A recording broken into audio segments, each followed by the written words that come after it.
The Hyperspace, podcasting in the 25th century presents... The fight is done. You were the chosen one! We lost. Kenobi! Welcome in, podcast pioneers, to the Kenobi Chronicles, brought to you by The Hyperspace, podcasting in the 25th century. The interweb's first and still only podcast. This show is a discussion and review of the Disney Plus series Obi-Wan Kenobi. And before we get started, I'd like to tell you, my name is Jared. And my name's Matt. I'm not even going to say he's on assignment anymore. No, he's not. Mike, he might just be in a Sarlacc pit for all we know. Mike, on Wednesday morning, Mike texted me 3 words when I said, I just watched the finale. Mike's response, I don't care. And Jared's response was, I will fight you. No, I said, I like the finale, fight me. I mean, look, I don't care. Mike is suffering from some Disney Plus Star Wars fatigue.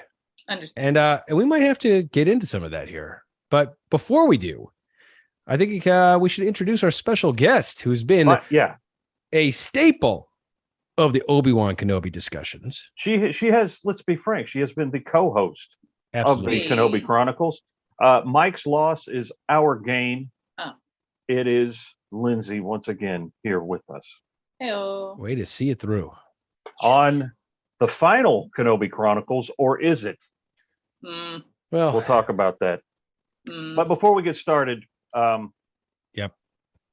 the spoiler Walkman. We're going to be spoiling this show, so let me give you a spoiler alert. Here we go. That's the wrong thing. I played the wrong thing. I'm sorry. No one expected it to be right at this point. No, I don't. Hang on. And it's perfect for this audio medium. yeah, it's okay. We got the spoiler alert there. We're going to be spoiling episode 6 of Obi-Wan Kenobi, and let's dive in. Let's dive right now. Let's nosedive, just like this show did. Whoa! Hold on. I'm kidding. You know what? This show started off pretty strong. And then the engines lost all their power and it did nosedive right to the ground. And right at the end, in episode 6, it managed to pull that nose up and launch back into space. So it was a bumpy road for this show, I feel. I described this finale as the shining star on top of the pathetic Charlie Brown Christmas tree. Yeah, that's unfortunate. However, so I have heard from some people this week, some of our listeners, all 3 of them. I'm just kidding. It's my parents. And my sister. Okay, well, hey, we picked up some more listeners there. They've said to me, wow, so you guys going to take a dump on Kenobi for 90 minutes again this week? And I said, look, I don't know if we're going to do that. You have to tune in and see. I kept trying to turn it around, but I couldn't turn myself around.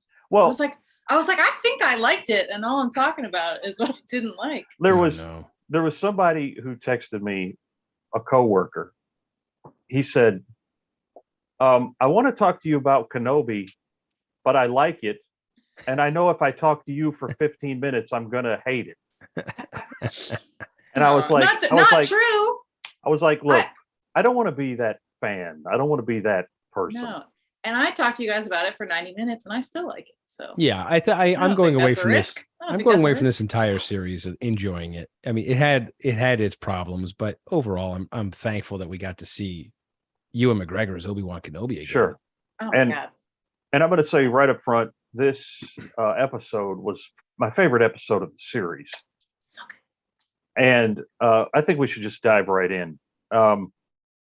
We've got the story starts with, as we predicted last week, Reva inexplicably showing up on Tatooine with no explanation. and an ace bandage around her abdomen. And you know what we said though, when it's a good episode, you just don't care, and that's what happened. I was like, oh, how did she? It doesn't matter. We're in it. I mean, like, listen. Started off, and I was like, I don't even care. I'm just gonna assume that the tech kids from Mos Espa found her and fixed her guts up, and she's Gave fine. her robot And guts. she's fine. So it's fine. She visited the guy with the dreadlocks. Yeah, she pulled he's up like, on her shiny okay. scooter. Nobody saw. She parked it up back, and she's here for justice. Okay. All right. So actually it picks up as Roken's ship is being chased by a Star Destroyer. Which, by the way, the Star Destroyer scenes were phenomenal, I thought. Yeah, they were great. Phenomenal. But I thought it was hilarious because I watched it like 5 times. The ship running away from the Death Star or the Star Destroyer. It's really wonky maneuvers. Yeah. Were really funny to watch. It seemed really like exactly like someone had it on like a little puppet stick. And they were moving it around. Yeah, it was funny. It must have been effective. I mean, I hope they had some inertial dampeners in there because those people are getting rocked. They're getting jostled. But there's precedent for that. We've seen in Empire Strikes Back that Star Destroyers really can't hit a small moving object. And we did get almost a reprise of the chase music from The Empire Strikes Back. The dun dun dun dun dun dun dun dun dun dun dun. I think it's actually that music that was used. Probably so. So Kenobi says, they're only after me. Let me leave and you'll be safe. And so he gets in this drop ship and he separates from the larger craft after he has a kind of a sweet exchange with Leia, who I got to say in this episode was not too precocious, Matt. I don't think. Yeah, I agree. I think she was, she had a nice little exchange with him there before he left. And, but then I thought, because I'm a bad person, I was thinking, this is after the show was over. So Vader goes, forget the ship, follow Kenobi. And the Grand Inquisitor's like, we need to chase this ship full of insurgents. We need to end this now. And Vader's like, nope, follow Kenobi. And if I was a Grand Inquisitor, I would have said, my lord, you have a well-appointed shuttle you could take yourself, and we will simply follow the insurgents. Which I think maybe is what happened because, once Vader takes the shuttle, they could have just gone after the other ship. But yeah. Anyway, that's another thing I think about that I should. Before Obi-Wan got in that little dropship, which, by the way, the exodus of that dropship was actually pretty funny too. All the animation involving that ship made me laugh, but I felt, that was a very dire situation. You had this heavy duty warship on their tail shooting at them, and I felt the situation was much calmer than it should be. And it took a while to kind of get him off the ship. I felt because I watched this episode twice now, and I'm like, you need to get moving here, guys. I kept thinking it needed more of like a plane crash energy. Like the feeling when like in movies when planes are crashing, like inside a plane, they're all just like kind of like, oh, there's some gun. Obi-Wan's standing there like with his beard. He's like, I think that maybe I need to leave. And Leia's entertaining children with their robot. Yeah, and that would have, I think, tracked more if they seemed more frightened. Seemed like super freaked out. Yeah, I agree, and I couldn't really figure out if Roken was telling the truth because he seemed to vacillate. Like Obi-Wan comes back and they speak privately, and he's like, we're gonna die. We're not gonna be able to. We're not gonna be able to fix this. Right. Then he's like, "Are you sure you're gonna leave? I've almost got the stuff ready to go." Exactly. Yeah. And he goes, man, I can fix this. And Obi-Wan should have been like, Roken, which is it? Should I stay or should I go on this drop ship now? I don't know what. I'm literally about to go in this little ship. Yeah. Well, no, but it took a while, but he got out. and he escaped, and it was the right move. And he landed on this like cool looking planet, and it has been floated, of course, not confirmed at all. There's a planet in Rogue One called Edu, and it is the planet where K2SO and the ship full of our heroes crash, and it's another planet with these very stalactite looking rock formations like all over the place, and there's an Imperial base up in the cliffs, and this place looks very similar to that. I mean, of course, it's not named, but several of my friends have said, "Hey, do you think that was Edu?" And I was like, "I don't know. It could have been." But so this is intercut with Reva walking around knocking water out of people's hands and being a jerk. And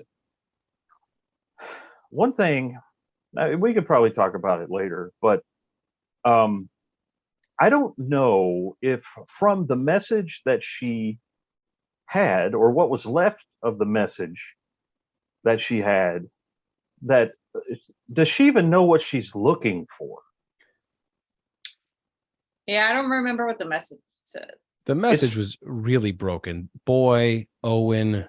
Oh, yeah. But I have to tell you, how she made any kind of leap from that message to assume that, because I'm assuming that she kind of thought that was Anakin's son, right?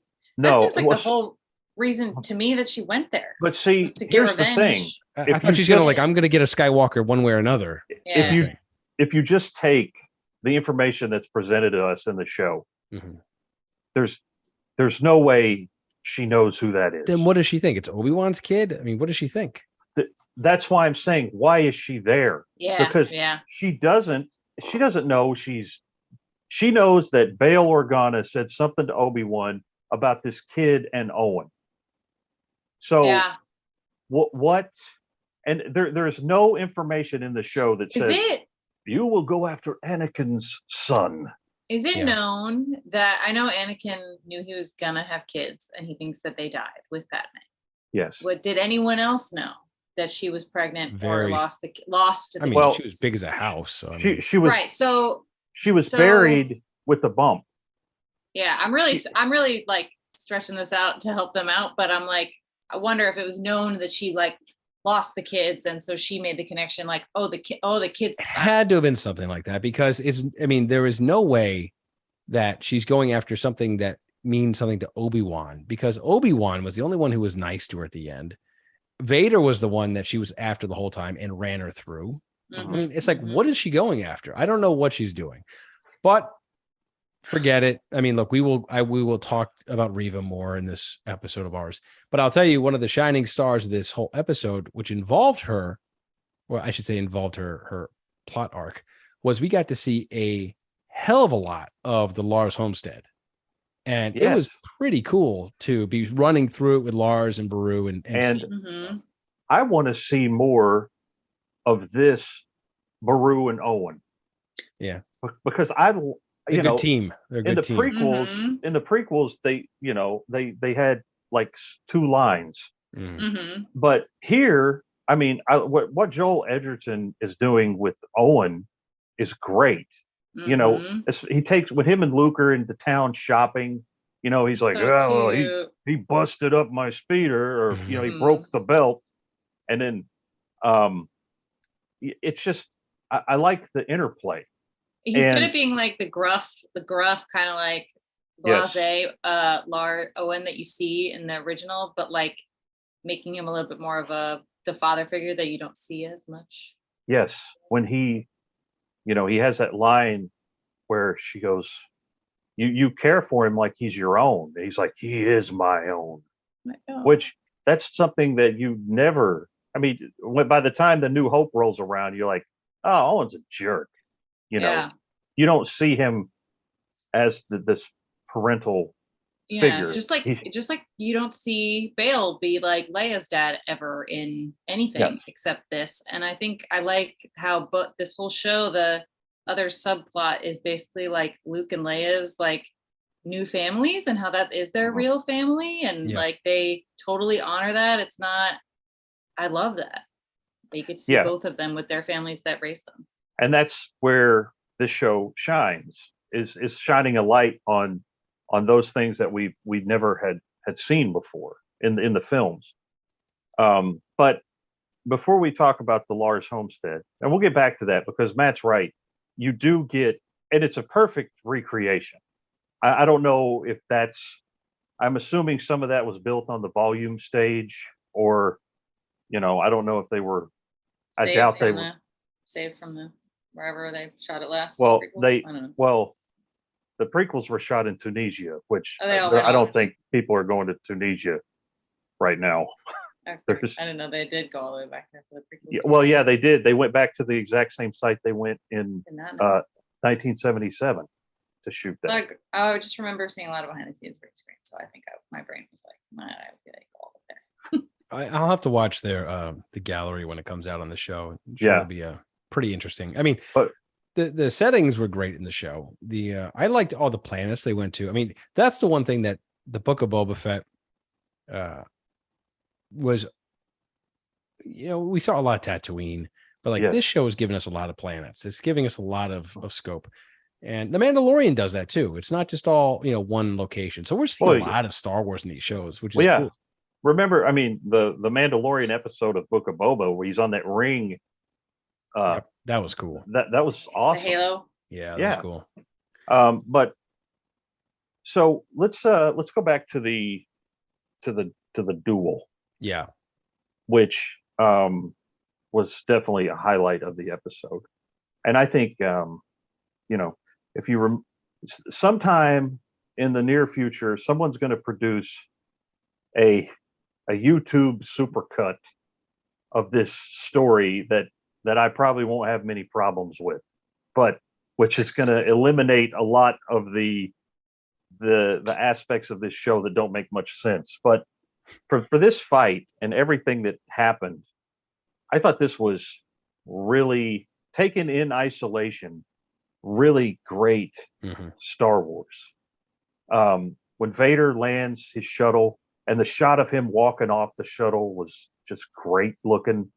I mean, they definitely, if we talked in the past about them, maybe pinching some pennies, this is where the budget was the finale. We got like 6 episodes that had a 1 feature film budget, and they had to spread it out. Yeah, and they're like, but just make sure we save the most for the last hour. Right, and I'm glad they did. Yes. But so now we are on this planet, which is a far cry from the dirt mounds of episode 3, where he's chasing him around a quarry. This truly feels like a Star Wars place. I mean, it's dark and menacing looking, and so let's just go through the fight. I mean, what were some of your guys' favorite moments from this sequence? I kept thinking back to when Obi-Wan was just a Padawan and he was watching Maul fight Qui-Gon, and how anxious and how sharp and aggressive he was.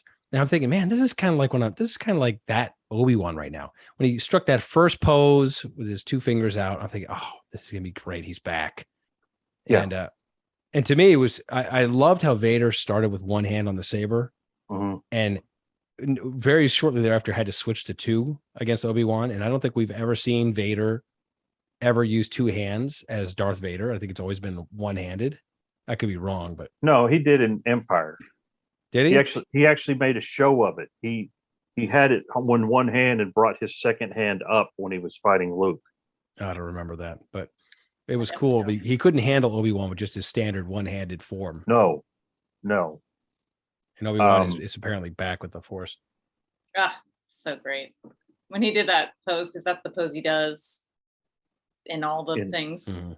And I was like, yes. But it was cool because, it's one thing that we didn't really see much of in the original trilogy was we saw Force things happening, like Vader throwing pieces of the station at Luke and whatnot, but we never saw the Force being used as like a direct weapon itself. And I thought this fight was a great balance between saber fighting and Force pushing, and it was just like what you'd see almost in the video games, only Mhm. like real action, real time Mhm. action. Yeah, he was So- using the environment. Like in one part, Vader tripped Obi-Wan with rocks. He knocked his legs out from under him with a rock. Right.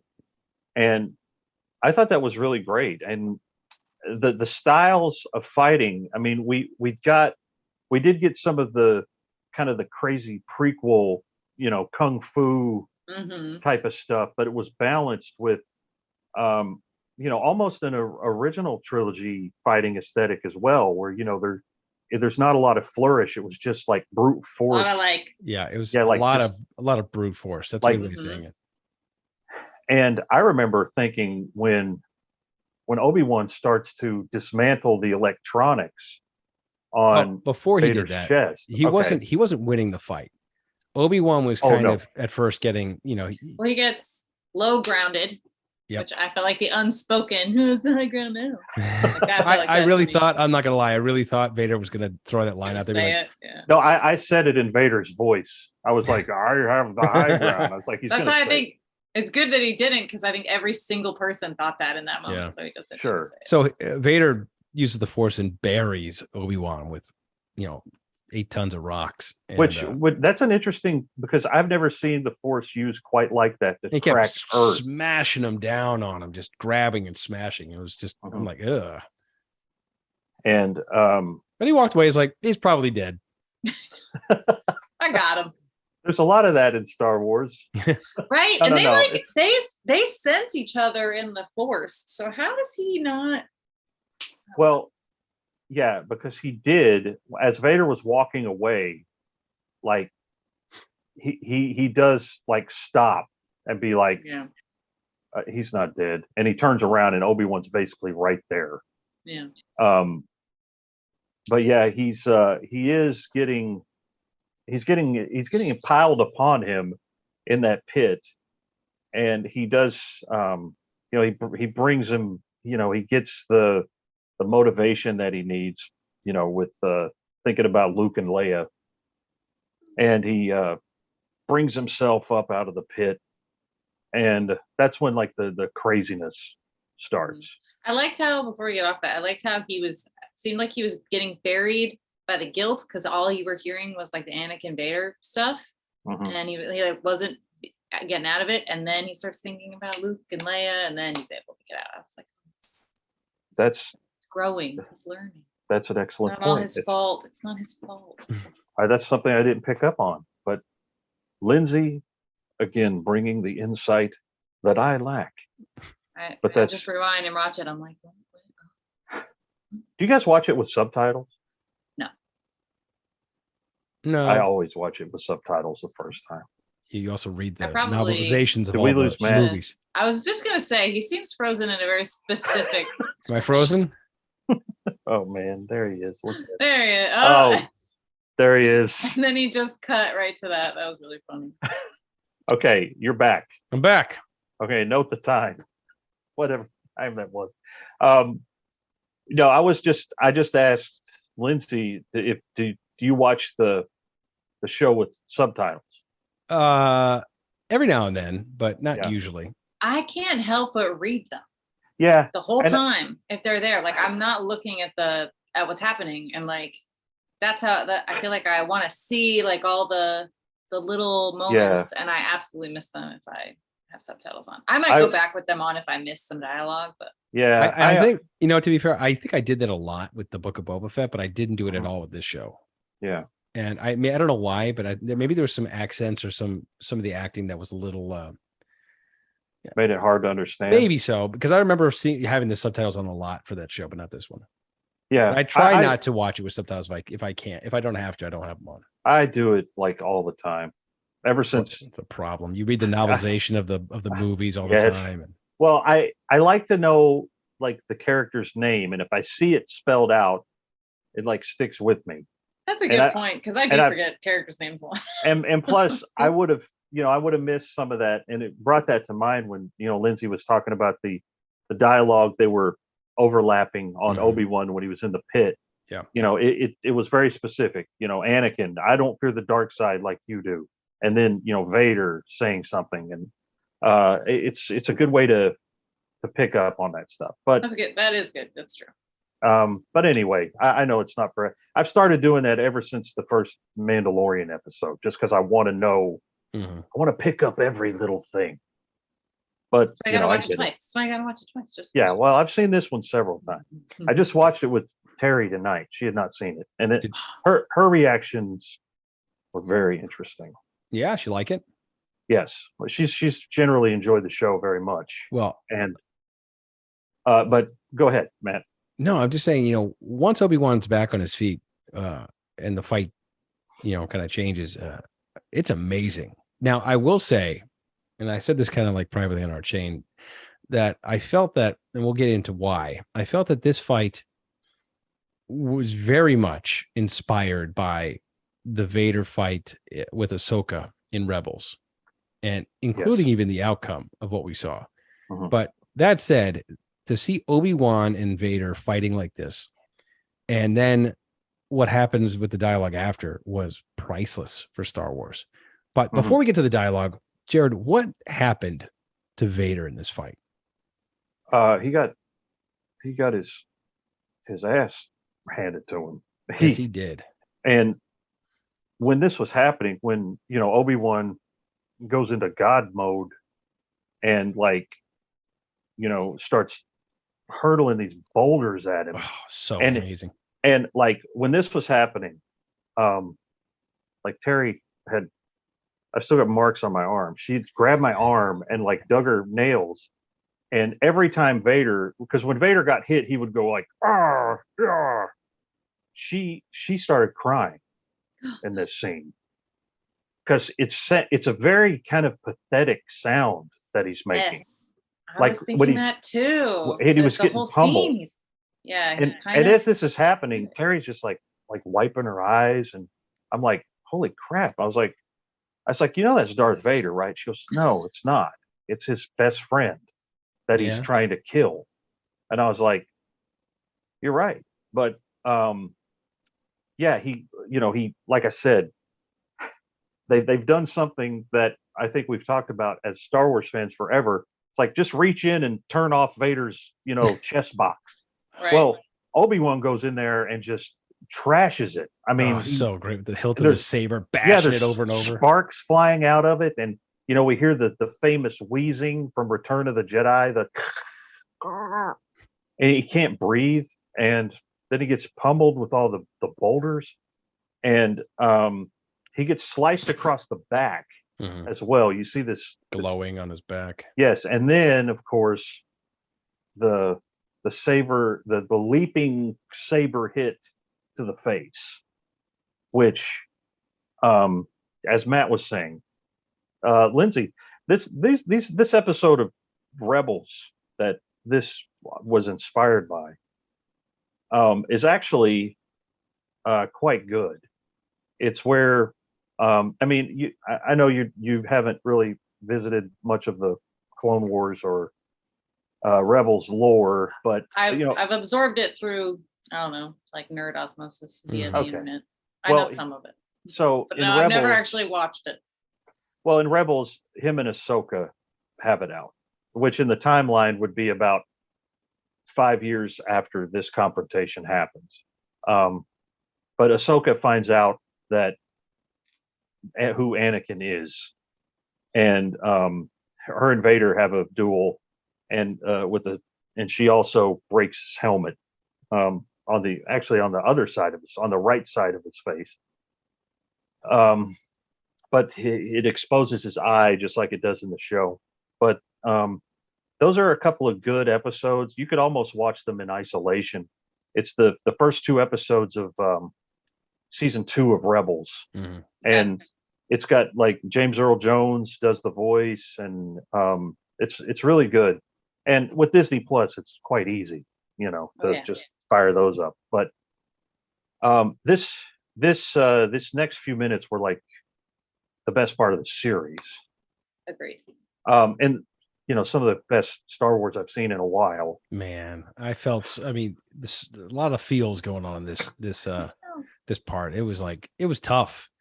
Because Lindsay said, it's that's his buddy. And all of a sudden you see them for the first time being able to really see each other when he has that mask partially gone. And man, Obi-Wan loses it. And I felt so bad for him because it all came out. I mean, yes, the guilt that he's been holding all these years is just pouring out. And please. I was gonna say, it felt like and I felt like this a little bit leading up to this with the beginning of this show. I started to feel it, where I felt like the first time that I was thinking of Hayden Christensen's, I can't even say my own last name. Anakin. That's right. Wait, we haven't. Are you related to Hayden? Spelled different. Okay. Spelled different. Thank God, no. She's holding that back the whole time. Yeah, he's by the way. But his Anakin and James Earl Jones and the actor who played him in the original trilogy, like Darth Vader.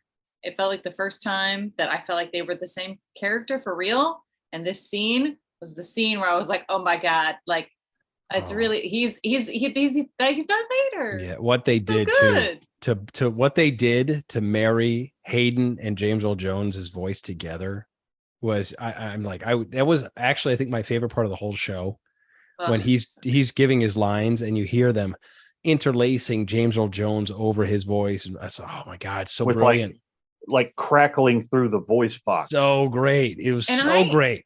I always thought because I was why I was like very keen on We Are Not Related. I had like a huge crush on him when the prequels came out, and I watched like all the stuff he was in, and I was like, this guy's actually a pretty good actor. These movies are just not super well written dialogue wise. Who can deliver these lines well? Mm-hmm. So I feel like this was also a moment where I was like, he's acting with this much of his face and he's doing such a good job. It was so good. Yeah.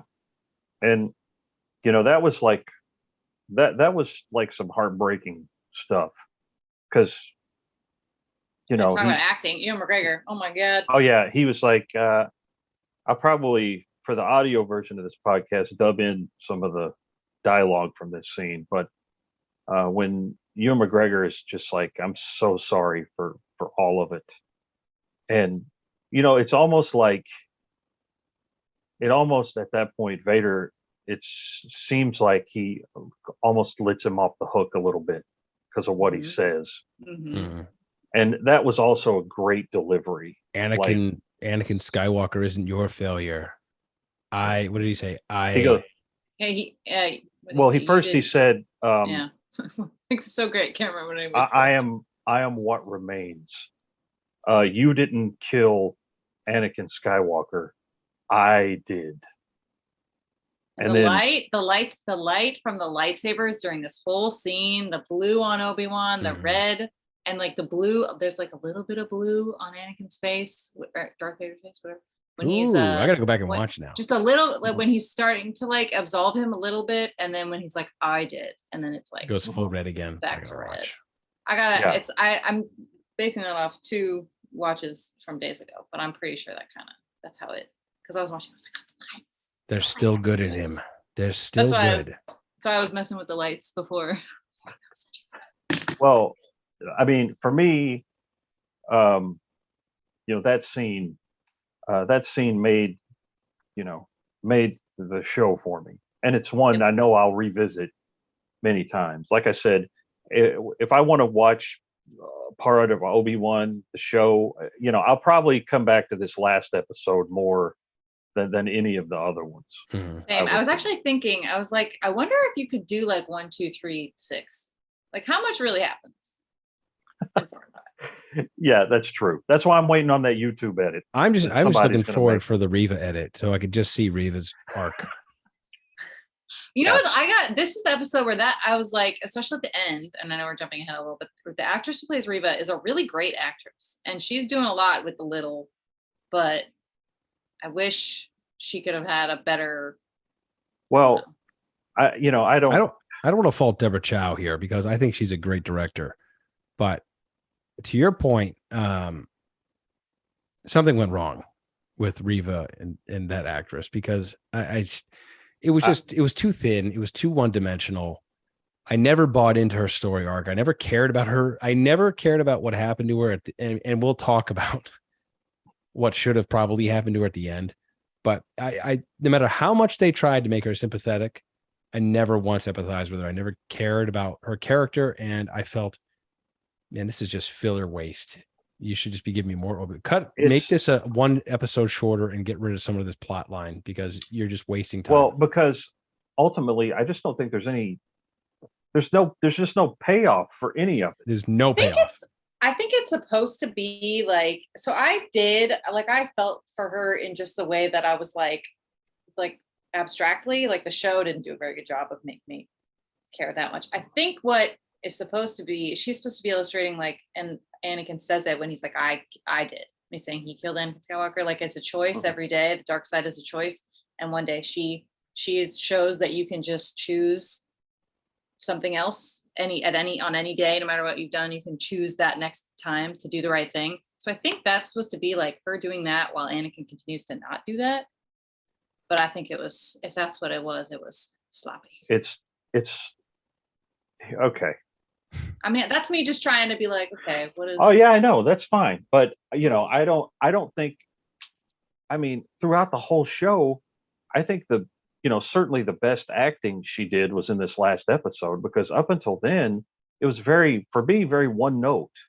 Mm-hmm. It was a bunch of like hollering and, just. It was one dimensional. It wasn't very one dimensional. It was very thin. Thin. Well, she couldn't go super bad because kids are, they have those little warnings at the beginning, like some of this stuff may be sensitive. Okay. So like she can't be super bad, but then she's not quite good enough to like for you to like her enough until the last episodes. They just don't. I just don't think they knew what to do. Let's dig in to her and the Lars encounter. Sure. Beru and Lars kind of lets her know that we've got trouble on the horizon, and Beru's ready for the fight. They have hidden weapons stashed, ready to go. She's like, "Get over here." He's like, "Here you go." So she shows up. They have their fire drill ready to go, and they let her come in, and then they just gonna open up on her, which I thought was pretty cool. This is a good team. I mean, if Owen was a better shot, it would have been over quick because he had the drop on her.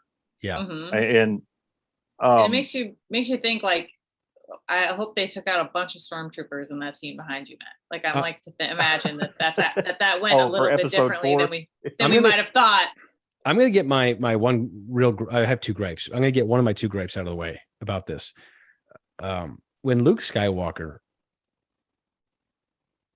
and Obi-Wan in A New Hope are in Obi-Wan's place, and he shows him the lightsaber for the first time, there's a lot of awe and because it's an amazing weapon. I don't like the idea that Luke Skywalker has encountered a lightsaber before that moment. He hasn't. He didn't see it? Nope. I have to go back and watch. Because I was watching for that. And again, I was watching and I said, if he sees a lightsaber, I'm going to have a real problem with this. Or even more problems than I already have. Because she was using the lightsaber in the middle of the but homestead. Luke was sequestered. He was locked in a room. Yeah, okay. I'll give him that.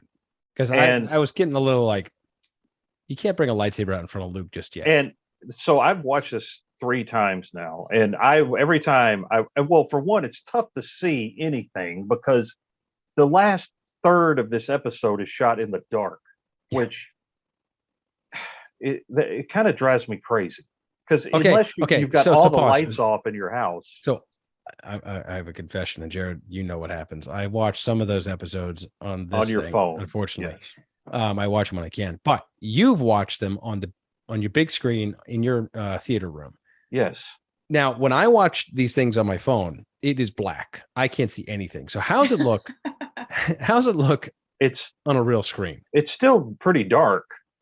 I mean, I always feel like it's too dark. I feel like it's always too dark with Disney Plus. I also have something to confess because I also play a lot of video games that have a lot of dark scenes, and I can't see anything. And I have all windows here, and the glare often is a problem for me. So even with all the black set, so I have my brightness turned up.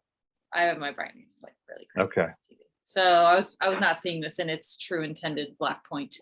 but it is tough to see. A lot of the episode is tough to see. Mhm.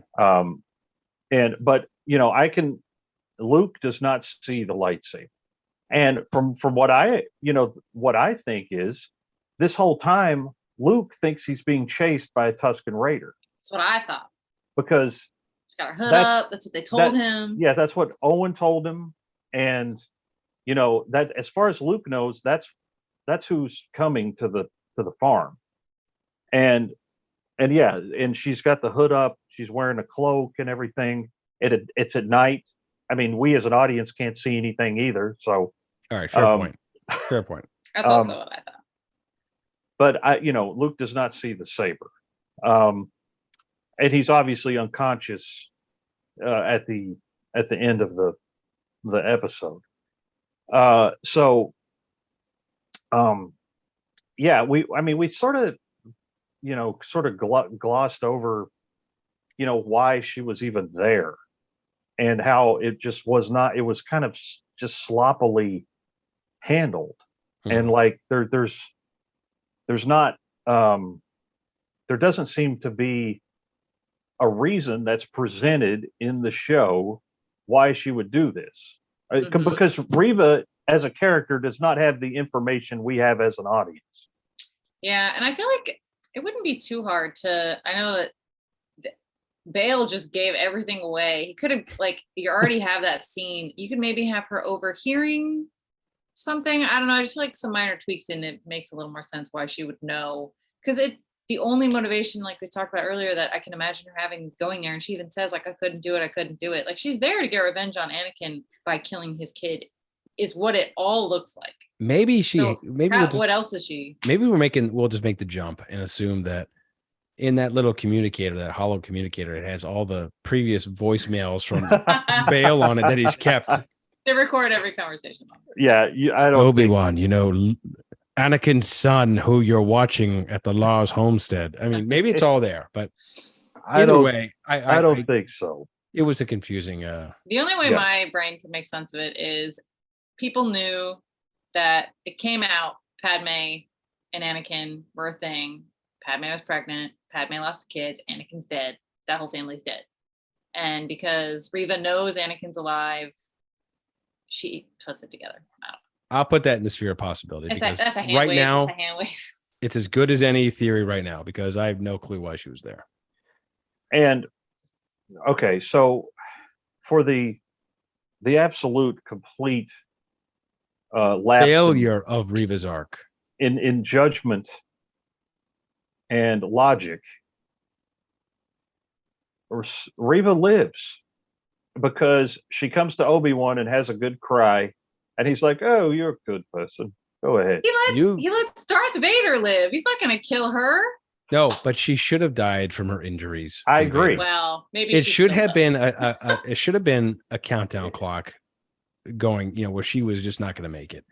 And they could have done that very easily. They could have been blood trails when she's running. She could have been holding her gut. Well, she was already, she was playing injured for the whole episode, which was why it was, easier to get to beat her up, and Beru hit her in the face and all that. Yeah, her versus the Lars is not very believable if she's not. She's an amazingly huge liability to let live. And so Obi-Wan, who she's been to the Lars farm, regardless of whether he knows what she knows, he knows. Someone directly connected to Darth Vader has just encountered the Lars homestead with Luke Skywalker there. How in the world is this person allowed to live? And there's no way he kills her, though. There's no way he kills her. But Never. But I agree with Matt in that it should have been written as a sacrifice. Like she brings Luke back, and she talks to Obi-Wan and dies of her wounds. I get the way they wrote it. That seems like that's the only place it could end up. I think instead, all of this should have happened episodes ago, and she has that moment earlier, and then we see why Obi-Wan would have some reason that he would trust her after this, and we believe that she really has turned good or whatever. Like, to believe it, for us to believe it, is what I would think they should. Yeah, I agree with the resequencing there. That would have helped. It would have helped a lot because this is the problem. They all just are like redemption moment at the end. Goodbye forever. You never see anything else. I promise I will never come back. Reva. Right. They're gonna go to the far side of a Scarif on the beach and just relax and be like, I'm out. I'm finally on vacation. I've got my coconut. I don't need this. Aww. Well, I feel like does he like no, I didn't even talk myself out of what I was just gonna say. And that's really the fundamental. I was like, maybe he senses the light coming back in her, whatever, but he didn't sense any of the dark side of Anakin. So, and that's the real problem and that's where the show kind of fell down a bit from the gold standard Mandalorian. This show suffered from thin writing, from kind of like a rush. I thought, there was a lot of hurry up and wait in this show, where you felt a lot was happening with Obi-Wan, and then it stretched out into a lot of like not much, and then finally comes together at the end. This show could have been better served as maybe a 4 or 5 episode series. Or a movie. Movie would have been great. In fact, a made for Disney Plus movie would have been phenomenal with the budget, because to Lindsay's point and to your point, Jared, this really felt like a shoestring compared to what The Mandalorian had. I mean, you could see where the money was spent and you could see where the money was tight. And I mean, it was kind of, I'm not saying it was a tough watch. I'm grateful the show exists, and I really think that we got some amazing, great gems out of it, especially the last episode. But overall, I'm not disappointed. I really had higher expectations. I really had higher expectations. That's how you gotta let that go every time. That's how you enjoy this stuff. You go in and you're like, no, I don't know how it's gonna be. I know. But it's I think me and Matt are kind of in a trap, and it's because I know, bud. Because we're old, and I mean that's what I was gonna say. No, well, and when I think in a way we're cursed in that for so long, and because me and Matt saw Star Wars at such a young age. I mean, and right in the of course, the golden era when it was brand new, and the toys were everywhere, and it consumed our lives, and it was like the greatest thing we'd ever seen. And what has been happening, I mean, this has been going on since the prequel era, is for many, many years, we carried the Star Wars trilogy with us as the gold standard of like our nerd life entertainment. And of course there were others, there were Star Trek and things like that, but for so long we had these 3 what we thought were perfect movies. Although as we got older, Return of the Jedi, the shine, some of the shine started to wear off. But from I think New Hope and Empire are above reproach, and Return of the Jedi has issues, but for us, they're not so bad. Sure. But it's easy to sort of just cement over those problems because you grew up with it. And I agree, and I feel like there weren't that many problems, and there were only 3 mostly well constructed movies that were meant to be seen, all 3 of them together as one. Yes. I mean, towards the end at least, as one unit. So there wasn't, the more that you let it all go out, the just more and more odds of it being. Yes. And we started this kind of complaining when the prequels came out, and and since then, but I think with the Disney era, since 2015, there have been 5 Star Wars movies in 7 years. There's been something like 30 hours of live action television released. And that is so much so fast. And all in the same, with the same people and around the same time. Like none of it's going super far ahead or super far behind. Like Knights of the Republic. They should make Knights of the Republic show. Nobody's going to care about what's going on there. It's like 2,000 years ago. But it's all with very legacy characters that everyone loves and are very risky to mess with. And they're like, we're going to do them all. Yeah. Everything's going to happen right. Yes. And so this Obi-Wan show was definitely playing in a very sacred sandbox. And, you know, you can mess around. I mean, maybe I shouldn't say that. I don't like the way a lot of the legacy characters were treated in the sequel trilogy. But going back to, I know Matt and Lindsay, you look at it, something like Rogue One, which is all new characters. Yep. Set in this time frame right before New Hope, with all the iconography and the stuff that we love, but with new people, with a new adventure. And look how great that turned out. Amazing movie. I think it's actually my favorite Star Wars. I mean, it's Jared. I think Jared and I both agree that only because we hold the trilogy in a sacred I think spot, we maybe it has to take the number 4 spot, but it is right up there with the original trilogy movies, in my opinion. It is phenomenal. It is so well crafted and so well told, and it's just a great movie. And so you can see that Disney can do it right with the right people, with the right writers. They had the right energy for it. But to Jared's point, also, there's been so much volume pushed through the pipe recently that it's like some of it's not going to hit, and it doesn't. Some of it starts to feel not special anymore. And I have to tell you, this felt more like a drama play than it did a feature. It, had that kind of like slow-paced, theatrical kind of like stand and talk versus like The Mandalorian, which is run and gun. And Deborah Chow probably wanted to take her own direction with this and tell her own version of it. And to her credit, it was not a bad venture. And to the show's credit, I think it's not fair that it's getting such a bad rap, because there has been some amazing Star Wars, but I tell you what, well, it's kind of getting some bad reviews. But I have to say, I'll say this: there's a lot of stuff out there. I mean, my God, there's so many choices of things to watch now on streaming, and good shows too. I mean, on all the platforms.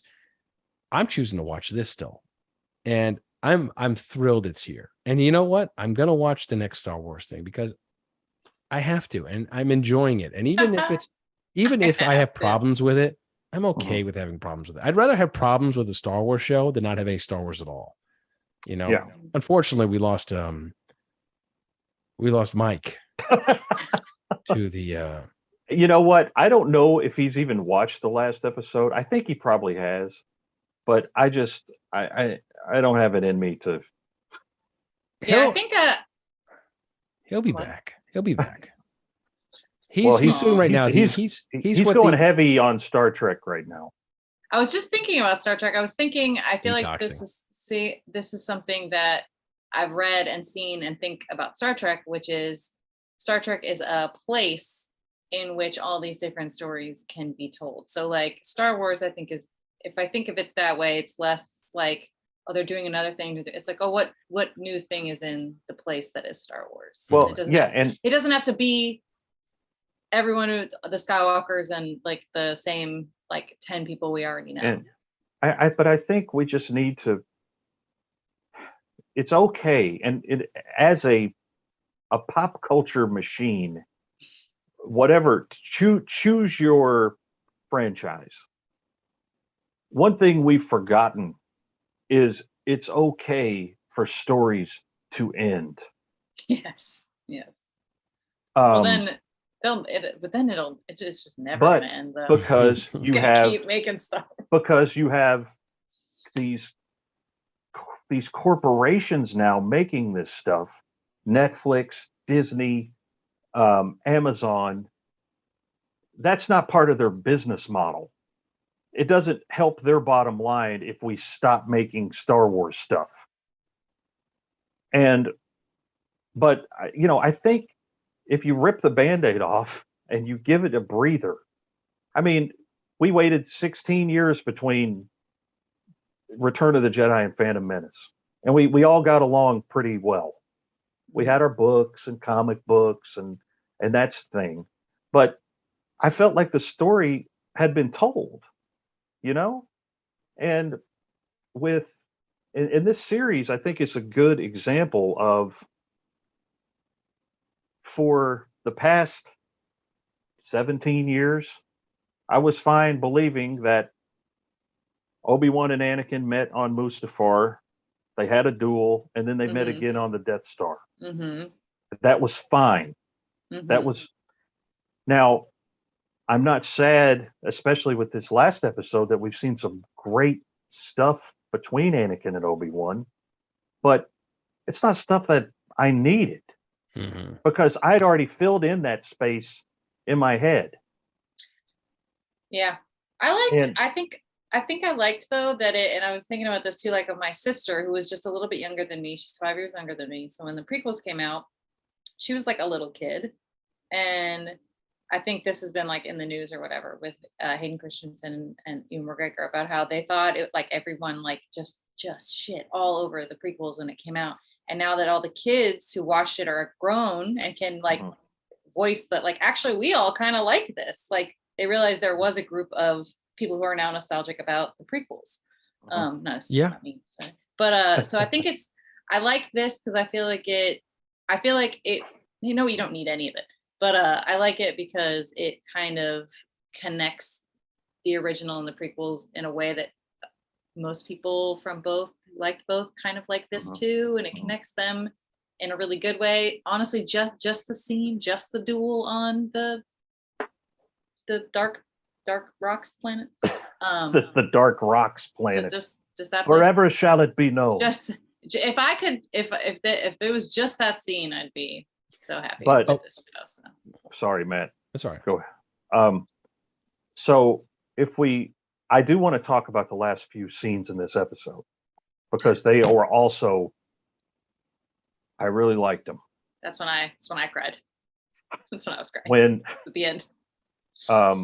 Because at first we get a scene with a repaired Vader on Mustafar. Like that. He's back, baby.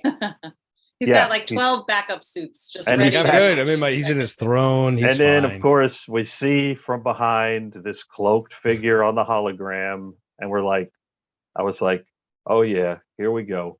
Okay, wait. There's this and something at the end. I think are very indicative of how little of a budget they had. But go on. Okay, you didn't like the way the Emperor looked? I'll get into that later. But go on. Tell your story. No, I'm just saying.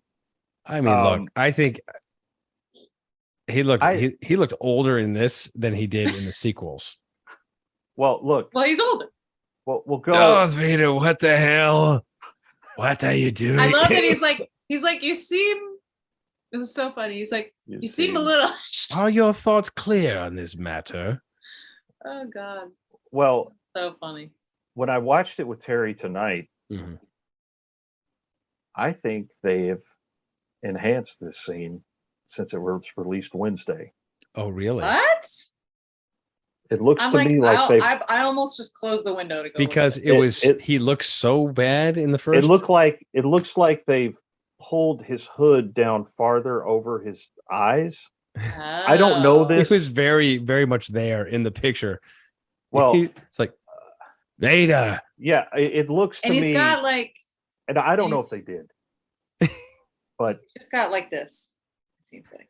Well, here's what I think. I got to go back and watch. Like these bags that just kind of go right. Well, yeah. Well, he has that.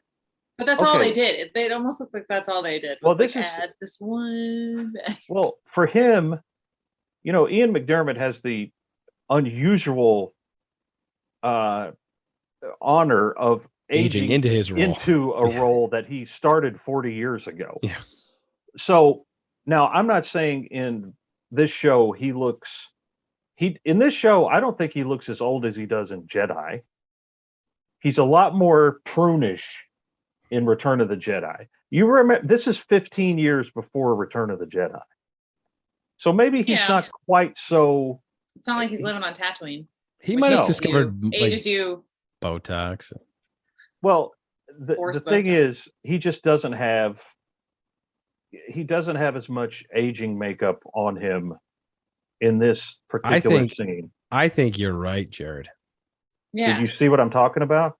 Yeah, he's got like, that's what I was trying. I guess I was not articulating well. He's just got like 2 little bags under his eyes, and that's all they did. Doesn't he look different? Yes. It's a blur. It's a blur. They pulled his hood lower. It's coming back. Hold on. Enhance. See, they've pulled the hood and added shadow on his eyes. I think you're right. Yeah. I think you're right, because you know what? I watched this twice in a row on the day it was released, and I haven't seen it since. Mm-hmm. I absolutely think you're right. And I think that looks better. I agree. Than what was there. But I'm always going to be happy when Ian McDiarmid decides to put on the cloak. Absolutely. And stand with his hands in this weird. He just has his hands like claws, like a T-Rex. Yeah. He just holds them like this, which I love. But it made me realize too, the second time I watched it, that in the scene in the duel, Vader says something to Obi-Wan when he thinks he killed him, or like I think he says like goodbye. I don't know what he says. I don't know. He calls Obi-Wan Master again. Yeah. And I was like, oh. I wonder if you will lose, Master.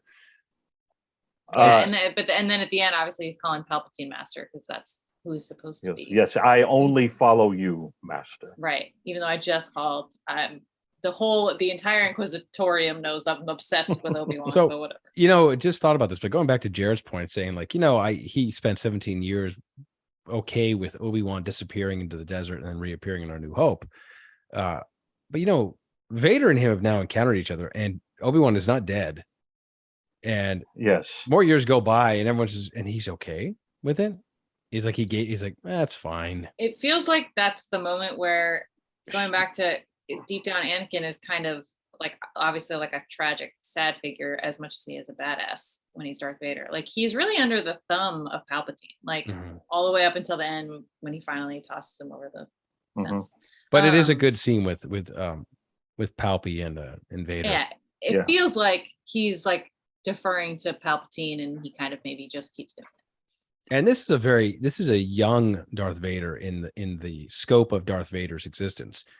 He's still, as we said earlier in our episodes in this the show, he's still kind of getting his footing. He's not as poised as we see later on.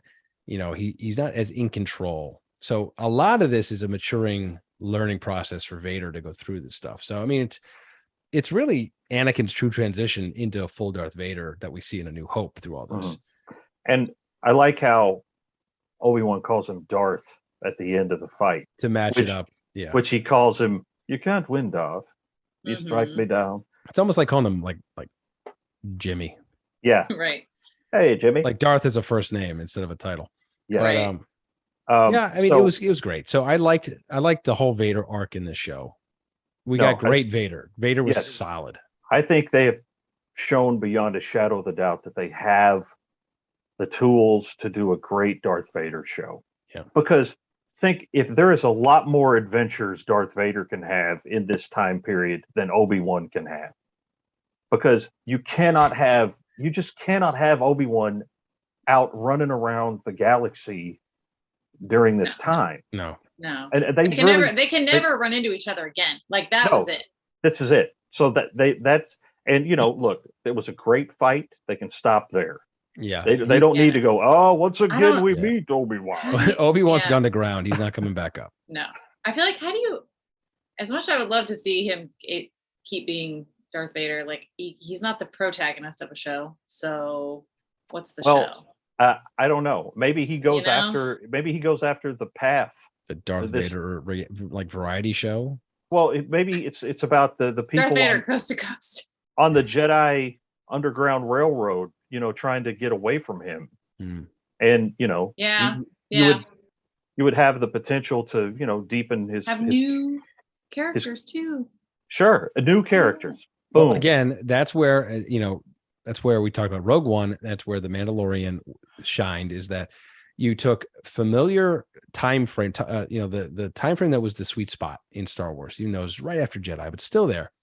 Familiar things, familiar places, familiar icons, but new characters, and they weren't treading on icons, on characters that were important to you. Although you did get to see them later in the series, you got to really enjoy the Mandalorian by being immersed in a universe you wanted to be back in, and you wanted to have a new experience with. And that's where Rogue One and Mandalorian was perfect. And that's where this one makes you pause. And that's where the Book of Boba Fett kind of fell down a bit too.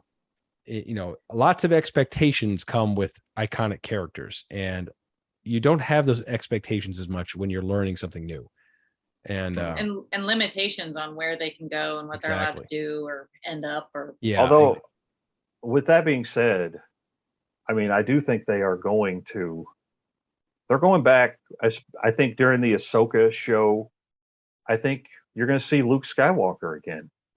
Mm-hmm. I mean, I don't think that they're, and as they do it more and more, it gets better and better looking. Yeah, but there's a difference. There's a difference. In like the Mandalorian and the Book of Boba Fett, and I'm sure this new Ahsoka show, they are weaving those characters in and out. They're not featuring them. So when you get little bits of them, we're okay. Mm-hmm. It's when it's the focal point, like the Obi-Wan, the Boba Fett, is when your brain's expectations start to play in there a little more, because Luke Skywalker is just really interlaced in those shows. He's not a starring character in, you don't have to spend a lot of time doubting his character. You're just like, I just got a little bit of it, and I'm really happy with what they gave me.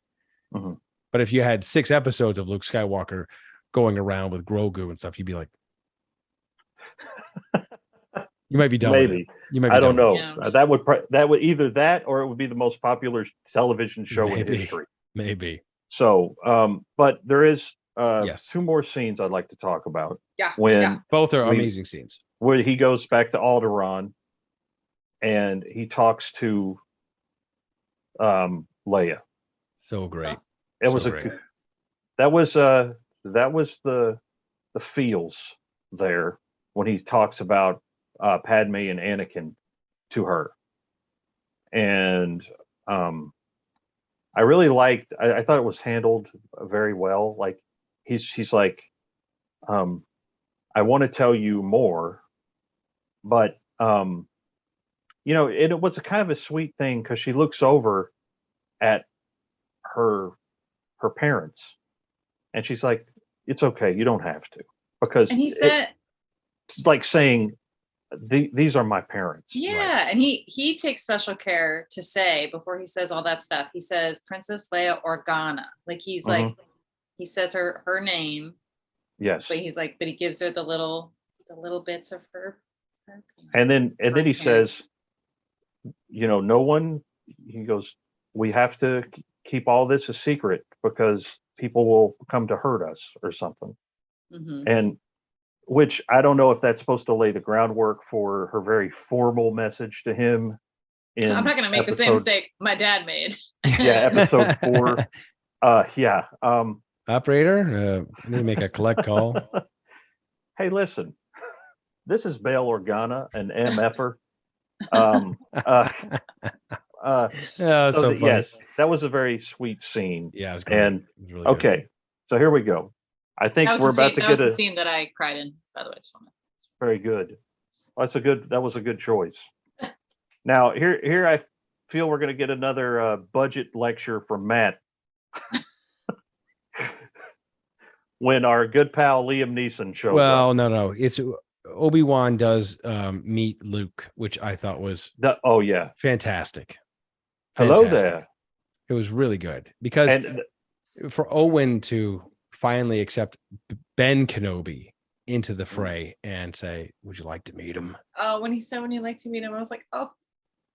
Yeah, that was and it was great. Yeah, that little moment hit pretty hard. And you see Luke, he's like standing there like wide-eyed and with his chiclet teeth. Nobody ever comes here. Yeah. Gives him the toy for him. It's so great. The toy that he plays with in episode 4. He never gave it up. He just Yeah, he collects it. He knows who Ben is in the original trilogy, so it makes sense. Yeah. I wonder if he's related to Ben. That wasn't just a crazy old man. What a leap that was, right? How many Kenobis are running around this place? Yeah. But that also was a great little exchange. Okay, so we're going to talk about this a little bit before we wrap the show up here. So on his EOP journey back to his wherever he's going, because he packed up, he's moved out of the cave. I'm going to make a comment. Just several comments he's here. Moving a little closer. He gets a surprise visit from an old friend finally. Yeah, and we see Qui-Gon, which is what we expected to happen, of course. Sure. Mm-hmm. And okay, look, maybe a little budget to de-age Liam Neeson, because he looked like once you get run through and you're dead, you continue to age in the Force ghost world, because he looked decrepit as Qui-Gon. Oh, no, he didn't. I don't. That's decrepit. Decrepit. And he was done. No, I mean, like, that? I think they could have de-aged him a little better and made him look more like he did in the prequel, just a little bit. Man. And you know what? They didn't de-age anybody. He was in. He was like, whatever. He was in the blue Force ghost world. You could have even just done a little and got away with it, but no, he looked like like a little. Well, maybe filter. some like filter. Just for men on the beard a little. Yeah, like just pull the face back. The thing I noticed, was it just me? His teeth seem weird to me. Am I? Oh, maybe. So good to see. Maybe Liam. Maybe Liam got veneers. Okay, so in the afterlife. So here's the thing, right? Okay, so Qui-Gon gives him a fun quip saying, "I've always been here. You just weren't ready to see me," kind of thing, right? Mm-hmm. Implying that Obi-Wan had lost connection with the Force and he was having, he had to get reconnected. Okay, fine. And it was a very sweet scene where he's like, "Come on, we've got a long way to go," and they go off into the sunset. Okay, so this is what I think. I think Qui-Gon is a Class A DB, and I'll tell you why. Okay, so Luke Skywalker, arguably very little training in the Force, okay, is in rough shape on Hoth. And Obi-Wan can appear anytime and be like, "Luke, get up, you're dying." And there he is, right? No problem, there he is. Luke is barely connected with the Force. He could just barely move a lightsaber, and Obi-Wan could appear like that. And by the way, Yoda trained Obi-Wan to see Qui-Gon, and he still couldn't do it. No one trained Luke to see Obi-Wan, but Obi-Wan can appear like that. I think Qui-Gon the entire time was just be like, "Oh, you let me get that felt like that was very much what it was. Is when he's like, "It took you long enough." It felt like he was going, "Now I will ordain you with my appearance." Like I felt like it was Qui-Gon not showing up because he knew Obi-Wan needed to get through this himself. I never thought it was because Obi-Wan wasn't connected enough with the Force or whatever. Well, and maybe Obi-Wan did that for Luke because he's like, my master was a D-bag. I'm not going to continue this cycle of D-bagness. I was sitting there buried under a bunch of rocks. He could have at least said, "Don't worry, the Force is still with you." Well, Obi-Wan, don't you know I was over here having a Guinness, don't you know? All the other. I feel, and maybe Qui-Gon expected more of Obi-Wan because he grew up a Jedi, whereas Luke is not, a natural not trained to be a Jedi. I have to mention this because I did see this funny meme with which this show has been a great. So it says, while Vader and the Inquisitors are destroying the galaxy, and it shows a picture of Yoda sleeping. What? Okay, so now Yoda, he doesn't. So we would. I assume that he somehow was communing with. Oh, I don't think Obi-Wan has to go to Dagobah to visit to commune with Yoda, because in Rebels, Yoda, we find out, can commune with people while he's still alive, because he does that with some of the characters on Rebels. I mean, Luke did that in the sequels. That's true. He projected himself across the galaxy. Well, Luke and then You know what? expired. Well, no. Well, there's a lot of weird Force stuff happening in the sequels. But it's not out of the question. Even in Empire Strikes Back, Vader and Luke talk to each other after Cloud City from across a great distance. So yeah, maybe Yoda's just like, nah, I don't want to talk. He's like, you know what? I'm going to let that drunk Qui-Gon just with his messed up teeth. His fault all this is. Yes, train the boy, he says. Bet on pod race, huh? But look, if Obi-Wan's jaded, you bet Yoda's jaded. He's like, oh, he's just like 800, 900 years. Yeah, he's like, I'm gonna hang out and eat bugs. I don't need this. Well, okay. Bug eater. I'm glad Liam came back, even if they of course use the budget to fix his teeth or whatever Matt's mad about. Just for men on the beard a little, maybe. I don't know. Well, but I sort of did like his. It seemed almost, well, what took you so long? It was a great interaction between the two. I really did enjoy it. It felt very in character for the Qui-Gon totally. that you see in the prequels, who's kind of like not like in terms of the strictest Jedi code, not the best Jedi. He's just there is an episode of the Clone Wars, Lindsay, which you could probably check out sometime. It's also in isolation. Yoda, the first time who's paying you from Disney Plus, Jared? No, who is it? I'm not telling you that. The animation department. Listen, if Disney Plus would put our podcast on their network, that'd be super. I think anybody listening? Too many. I accidentally cursed too much already. Well, there is a great episode in the Clone Wars season 6 where Yoda visits Dagobah for the first time, and it's not, he goes there and he talks to Qui-Gon, and it's Liam Neeson. They brought Liam Neeson back, and it's a great episode about the Force and what's going on, and how, because at this time in the galaxy, it's during the Clone Wars, and everything's going to hell, and it's really interesting. I might go back and watch those myself because I haven't seen them in a while. But Qui-Gon at that time introduces Yoda to the fact that, hey, I figured out how to live after death, and I'm going to teach you how to do it. And Yoda's like, oh, okay, well, let's go. And it all happens there on Dagobah, which is why Yoda chooses Dagobah to begin his exile. Oh, okay. That's cool. But anyway, gang, it's another 90 minutes of heartbreak, but not so much heartbreak this time. I liked it. Strong finish. Yes, and good moments, great stuff. Minus Reva, and I don't think she was so bad. All right, fine. I'll give her some credit, but not much credit. But strong finish, good, strong finish. They did a good job. They pulled it out at the end. Yes, I agree. I will revisit this episode more than the other ones.